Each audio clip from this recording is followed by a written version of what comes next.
എല്ലാവർക്കും എൻ്റെ ചാനലിലേക്ക് സ്വാഗതം. ഇന്നത്തെ വീഡിയോ ഞാൻ പർച്ചേസ് ചെയ്ത ഹീറോ ഹോണ്ട ഗ്രാഷ്യൻ്റെ കുറിച്ചുള്ള റിവ്യൂവും പിന്നെ അതിൻ്റെ ഫീച്ചേഴ്സും പിന്നെ ഒരു ചെറിയൊരു റൈഡുമാണ്. അപ്പോൾ എല്ലാവർക്കും സ്വാഗതം. അപ്പോൾ നമുക്ക് വീഡിയോയിലേക്ക് പോകാം. Thank you. അപ്പോൾ ഹായ് ഗൈസ്, ഇതാണ് എൻ്റെ ഹീറോ ഹോണ്ട ഗ്രാഷ്യ സ്കൂട്ടി. ഇത് 125cc സ്പോർട്സ് എഡിഷൻ സ്കൂട്ടിയാണ്. 2021 ലോഞ്ച് ചെയ്തതാണ്. ഞാനിത് വാങ്ങിച്ചിട്ടൊരു 3 months ആയിട്ടുള്ളൂ. അപ്പോൾ ഇതിൻ്റെ പ്രധാന ആകർഷണം എനിക്ക് തോന്നി ഇതിൻ്റെ ലുക്ക് തന്നെയാണ്. നല്ല കളർഫുൾ ലുക്കാണ്. അപ്പോൾ എല്ലാവരും പെട്ടെന്ന് ആകർഷിക്കുന്ന ഒരു ലുക്കാണുള്ളത്. പിന്നെ ഇതിൻ്റെ വളരെ റൈഡിംഗ് ഒക്കെ വളരെ കംഫർട്ടബിളാണ്. ഇതിൻ്റെ മൈലേജ് എന്ന് പറയുന്നത് വളരെ നല്ലതാണ്. 1 ലിറ്ററിൽ 50 കിലോമീറ്ററോളം ഇത് പോവും. പിന്നെ റൈഡ് ചെയ്യാനൊക്കെ വളരെ കംഫർട്ടബിളാണ്. ഇതിന് ഒത്തിരി ഫീച്ചേഴ്സ് ഉണ്ട്. അത് ഞാനിപ്പോൾ നിങ്ങൾക്ക് പറഞ്ഞുതരാം. ഞാനിപ്പോൾ 24 കിലോമീറ്റേഴ്സോളം കണ്ണൂരിൽ നിന്ന് മാടായിപ്പാറ വരെ ഈ ബൈക്കിൽ ഇപ്പോൾ യാത്ര ചെയ്തിട്ടാണ് വന്നത്. അപ്പോൾ എനിക്ക് വളരെയധികം കംഫർട്ടബിളായിട്ടാണ് തോന്നിയത്. ഒരുവിധ ബുദ്ധിമുട്ടും ഉണ്ടായിരുന്നില്ല. വളരെ ഫാസ്റ്റായിട്ടും വളരെ സ്മൂത്തായിട്ടുമാണ് ഈ വണ്ടി ഡ്രൈവ് ചെയ്യാൻ സാധിച്ചത്. ഇനി നമുക്കിതിൻ്റെ ഫീച്ചേഴ്സിലേക്ക് പോകാം. ഫസ്റ്റ് നമ്മുടെ ലെഫ്റ്റ് സൈഡിൽ ഹോൺ കാണാൻ സാധിക്കും. അതിൻ്റെ ജസ്റ്റ് മുകളിലായിട്ട് ഇൻഡിക്കേറ്റർ സ്വിച്ചുണ്ട്. പിന്നെ അതിൻ്റെ മുകളിലായിട്ട് ലൈറ്റിൻ്റെ സ്വിച്ചാണുള്ളത്. ഹൈ ബീമും ലോ ബീമും ഉള്ളത്. അതിൻ്റെ ഇൻഡിക്കേറ്റർ നമുക്ക് ഡിസ്പ്ലേയിൽ കാണാൻ സാധിക്കും.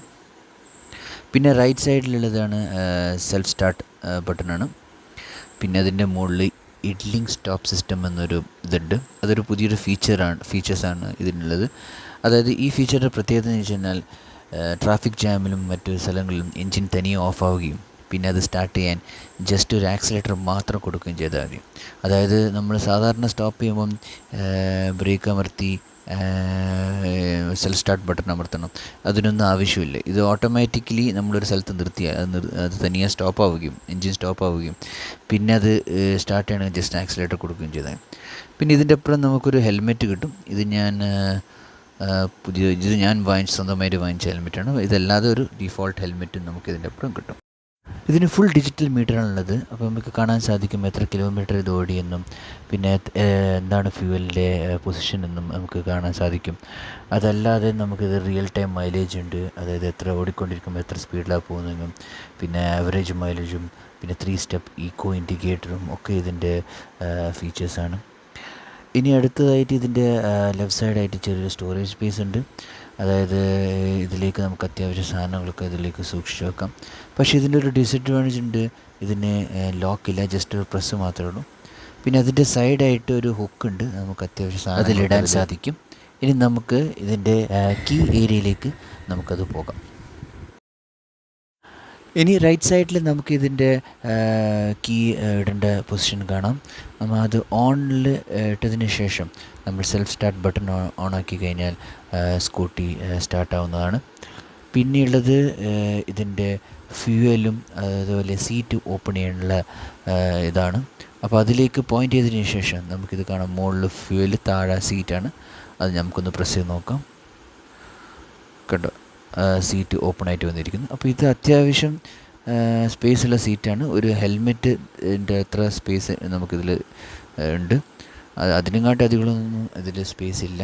ഒരു ഹെൽമെറ്റ് മാക്സിമം വെക്കാം. പിന്നെ ഒരു അത്യാവശ്യം ഹെൽമെറ്റിൻ്റെ സൈസുള്ള സാധനങ്ങളൊക്കെ അതിൽ സൂക്ഷിച്ച് വെക്കാം. ഇനി നമുക്കത് ഇതിൻ്റെ ഫ്യൂവലിൻ്റെ ഇതും കൂടി ഒന്ന് ചെക്ക് ചെയ്ത് നോക്കാം. ഇതിൻ്റെ ഫ്യൂവൽ ബാക്കിൽ സെപ്പറേറ്റ് ആയിട്ടാണുള്ളത്. അത് വളരെയധികം കംഫർട്ടബിളാണ്. നമുക്കത് വണ്ടി ഇറങ്ങേണ്ട ആവശ്യമില്ല. ജസ്റ്റ് അത് പ്രസ് ചെയ്തിട്ട് നമുക്ക് ഫ്യൂവൽ അതിൽ നിറയ്ക്കാം. അപ്പോൾ ഇതാണ് റൈറ്റ് സൈഡിലുള്ള ഫീച്ചേഴ്സ്. പിന്നെ ഒരു സ്പെഷ്യൽ ഫീച്ചേഴ്സ് ഇതിനുണ്ട്. അതായത് സെക്യൂരിറ്റി ഫീച്ചറാണ്. അതായത് ലോക്കിംഗ് സിസ്റ്റം ഇതിനുണ്ട്. അത്യാവശ്യമായിട്ട് ഇതിനെ ലോക്ക് ചെയ്തിട്ട് ഇങ്ങനെ പോകാം. അപ്പോൾ ഒരു കാരണവശാലും ആർക്കും ഇത് തുറക്കാൻ സാധിക്കില്ല. ആരുടെ കയ്യിലാണ് കീഴിൽ അവർക്ക് മാത്രമേ തുറക്കാൻ സാധിക്കുള്ളൂ. നമുക്കത് വന്നിട്ട് തിരിച്ച് ഇത് ഈ പൊസിഷനിൽ ഹോളിലിട്ടിട്ട് വീണ്ടും നമുക്കത് തുറന്ന് പിന്നെ കീ ഇടാവുന്നതാണ്. അപ്പോൾ ഇതൊരു നല്ലൊരു ഫീച്ചേഴ്സാണ്, സെക്യൂരിറ്റി ഫീച്ചേഴ്സാണ്. ഇതിൻ്റെ ഡിസ്പ്ലേ ഞാൻ നേരത്തെ പറഞ്ഞ പോലെ ഇവിടെ സ്പീഡ് പോകുന്നൊക്കെ കാണാം. ഇതിവിടെ എത്ര കിലോമീറ്റർ ഓടി, എത്ര ടൈം, പിന്നെ ഫ്യൂൽ ടാങ്കിൻ്റെ എത്രത്തോളം ഉണ്ട്, ഫുള്ളാണെങ്കിൽ പിന്നെ എം ടി ആണെങ്കിൽ ഇത്. അപ്പോൾ അതിനനുസരിച്ച് പെട്രോളിൻ്റെ ക്വാണ്ടിറ്റി അനുസരിച്ച് ഇത് കണ്ടിട്ടിരിക്കും. പിന്നെ ഉള്ളത് നേരത്തെ പറഞ്ഞ ഇൻഡിക്കേറ്ററാണ്. അപ്പോൾ ജസ്റ്റ് ലെഫ്റ്റ് റൈറ്റ് ഇൻഡിക്കേറ്ററിൻ്റെ ബട്ടണാണിത്. പിന്നെ ഇത് ഐഡിയ ആണ്, ഡിം ലൈറ്റ് വരും, ഐഡി പാസ് എന്ന് പറയുന്നത് ഡിം ലൈറ്റ് ആണെങ്കിൽ ഡിം ലൈറ്റ് എന്ന് കാണിക്കും. പിന്നെ ഇതിൻ്റെ ഇതൊക്കെ എക്സ്ട്രാ ആണ്, ഫുഡ് മാറ്റൊക്കെ എക്സ്ട്രാ ആയിട്ട് കിട്ടുന്നതാണ്. ഇതിൻ്റെ സ്പ്ലിറ്റ് LED പൊസിഷൻ ലാമ്പും ഹെഡ് ലാമ്പുമാണ് ഇതിനുള്ളത്. അപ്പോൾ ഈ രണ്ട് ലൈറ്റും ഇതിനൊരു സ്പോർട്ടി ടച്ചാണ് ഇതിന് റൈഡ് ചെയ്യുമ്പോൾ നൽകുന്നത്. അവർ നല്ലൊരു ലുക്ക് നൽകും, ഒരു സ്പോർട്സ് വെഹിക്കിൾ പോലെ തന്നെയാണ് നമുക്കിതിനൊരു ഫീൽ വരുന്നത്. അപ്പോൾ ഇതാണ് അതിൻ്റെ ഒരു ഫീച്ചേഴ്സിനെ കുറിച്ചുള്ള. ഇതിൻ്റെ ഒരു പ്രത്യേക ഫീച്ചറാണ് ഇതിൻ്റെ സൈഡ് സ്റ്റാൻഡ്. അതായത് നമ്മൾ വണ്ടി സൈഡ് സ്റ്റാൻഡിൽ നിർത്തിയിട്ടിരിക്കുകയാണെങ്കിൽ അത് ഓണാക്കാൻ ശ്രമിച്ചാൽ അതൊരിക്കലും നമുക്ക് ഓണാക്കാൻ സാധിക്കില്ല. അത് ആ സമയത്ത് എൻജിൻ അത് ഡിസേബിൾഡ് ആയിരിക്കും. അതേമാതിരി എൻജിൻ സ്റ്റാർട്ടായിരിക്കുന്ന അവസ്ഥയിൽ നമ്മൾ പെട്ടെന്ന് സൈഡ് സ്റ്റാൻഡ് നിർത്തിയാൽ എൻജിൻ ഓട്ടോമാറ്റിക്കലി അത് ഓഫാവും. അതായത് സൈഡ് സ്റ്റാൻഡ് ഇട്ട വണ്ടി നമുക്ക് ഒരിക്കലും അത് ഓണാക്കാൻ സാധിക്കില്ല. അത് ഇത് എൻജിനെ കൺട്രോൾ ചെയ്യുന്നു, അത് അതിനെ ഓട്ടോമാറ്റിക്കലി ഓഫാക്കും മാറ്റും. അപ്പം അത് നല്ലൊരു ഫീച്ചറാണ്. കാരണം നമ്മൾ സൈഡ് സ്റ്റാൻഡ് ചിലപ്പോൾ നമ്മൾ മാറ്റാൻ മറന്നു പോകും. അപ്പോൾ അത് മാറ്റിയാൽ മാത്രമേ വണ്ടി സ്റ്റാർട്ടാക്കുകയുള്ളൂ, വണ്ടി മുന്നോട്ട് പോകാൻ സാധിക്കുകയുള്ളൂ. പിന്നെ ഈ വണ്ടി നിർമ്മിച്ചിരുന്നത് ഫൈബർ മെറ്റീരിയൽ ഉപയോഗിച്ചാണ്. അതുകൊണ്ട് ഇത് വളരെ ലൈറ്റ് വെയ്റ്റ് വെഹിക്കിളായിരിക്കും. ഇപ്പോൾ ഇറങ്ങുന്ന മിക്കവാറും എല്ലാ ഹോണ്ട ഫൈബർ മെറ്റീരിയൽ ഉപയോഗിച്ച് ഉണ്ടാക്കിയതാണ്. അപ്പോൾ ഇതിൻ്റെ വെയിറ്റ് ഒന്നും അധികം ഉണ്ടാവില്ല. അപ്പോൾ നമുക്ക് എളുപ്പത്തിൽ എടുത്തിട്ട് അത് ട്രാവൽ ചെയ്യാൻ സാധിക്കും. അപ്പോൾ ഇതാണ് ഹോണ്ട ഗ്രാഷ്യയുടെ പ്രത്യേക ഫീച്ചേഴ്സൊക്കെ. ഇനി നമുക്കിതൊന്ന് സ്റ്റാർട്ട് ചെയ്ത് നോക്കാം. ഇങ്ങനെ സ്റ്റാർട്ട് ചെയ്ത് നമുക്ക് നോക്കാം. ചാവി എടുത്തിട്ട് നമ്മൾ ഓണിലാക്കുന്നു. അപ്പോൾ അത് ഡിസ്പ്ലേ തെളിഞ്ഞ് വരും. ഓക്കെ, ഡിസ്പ്ലേ തെളിഞ്ഞതിന് ശേഷം നമ്മളിത് ജസ്റ്റ് ഒന്ന് ബ്രേക്ക് അമർത്തണം. ബ്രേക്ക് അമർത്തിയിട്ട് നമ്മളത് സ്റ്റാർട്ട് ചെയ്യണം. ഓക്കെ, കാണിച്ചണം. കണ്ടോ, ഇതാണ് സ്റ്റാർട്ട് ചെയ്യുന്നത്. ഇനി നമുക്ക് ഈ വണ്ടി ഒന്ന് ഓടിച്ച് നോക്കാം. എങ്ങനെയുണ്ട് ഹോണ്ട ഗ്രാഷ്യ, എങ്ങനെയാണിത്, വളരെ സ്മൂത്തായിട്ടാണ് പോകുന്നത് ഇനി നമുക്ക് നോക്കാം.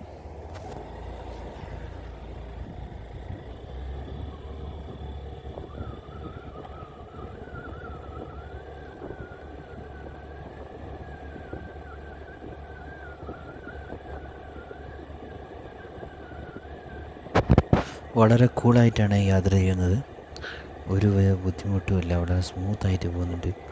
എൻജിൻ്റെ പുള്ളിങ്ങും അതൊന്നും നമ്മൾ അറിയുന്നേ ഇല്ല. ഒരു മൂവ്മെൻറ്റും ഒരു ഇതും ഷേക്കും ഒന്നുമില്ല, വളരെ കൂളായിട്ടാണ് യാത്ര ചെയ്യുന്നത്.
ഇതാണ് എൻ്റെ ഹോണ്ട ഗ്രാഷ്യനെ കുറിച്ചുള്ള ഫീച്ചേഴ്സും അതിൻ്റെ റിവ്യൂസൊക്കെ. അപ്പോൾ എല്ലാവർക്കും വീഡിയോ ഇഷ്ടപ്പെട്ടെന്ന് കരുതുന്നു. വീഡിയോ ഇഷ്ടപ്പെട്ടെങ്കിൽ ലൈക്കും സബ്ബൊക്കെ തരിക. അപ്പോൾ ഇനി അടുത്ത വീഡിയോ കാണുന്നവരെ ബൈ, ടേക്ക് കെയർ.